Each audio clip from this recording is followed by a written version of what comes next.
പാർവതി ചേച്ചിയുടെ കോമ്പറ്റീഷൻ ആയിരുന്നു. കോമ്പറ്റീഷൻ അല്ലല്ലോ, അവർ കൊളാബറേറ്റ് ചെയ്യല്ലേ, അത് കോമ്പറ്റീഷനായിട്ട് കാണേണ്ട കാര്യമില്ല.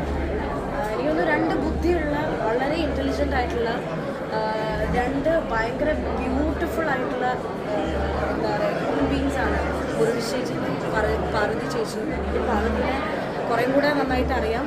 ഒരു ചേച്ചിയുടെ ആസ് ആൻ ആക്ടർ മാത്രമേ എനിക്ക് അറിയത്തുള്ളൂ. എനിക്ക് പാർവതിയുടെ ഒരു സിനിമ വന്നതിൻ്റെ സന്തോഷമുണ്ട്, കണ്ടതിൻ്റെ സന്തോഷമുണ്ട്. പിന്നെ ഞാനെപ്പോഴും പാർവതിയുടെ ഒരു വെൽവിഷറാണ്. അപ്പം വെരി ഹാപ്പി. പിന്നെ ഞാൻ പറഞ്ഞില്ല, ഈ ഒരു കൊളാബറേഷനിൽ ഉർവശി പാർവതി എന്നുള്ള ഒരു കോമ്പിനേഷൻ കാണാൻ ഭയങ്കര, എനിക്ക് ആരെയും സബ്സ്റ്റിറ്റ്യൂട്ട് ചെയ്യാൻ പറ്റുന്നില്ല നമ്മുടെ മലയാള സിനിമയിൽ. ഈ ഒരു കോമ്പിനേഷൻ വേറെ ഭയങ്കര ബ്യൂട്ടിഫുൾ ആയിരുന്നു. ഞാൻ ഈ മൂവിയുടെ ക്ലൈമാക്സ് ഭയങ്കരമായിട്ട് ഹാർട്ട് ടച്ചിങ് ആണ്. എല്ലാവരും സിനിമ തിയേറ്ററിൽ പോയി കണ്ടു.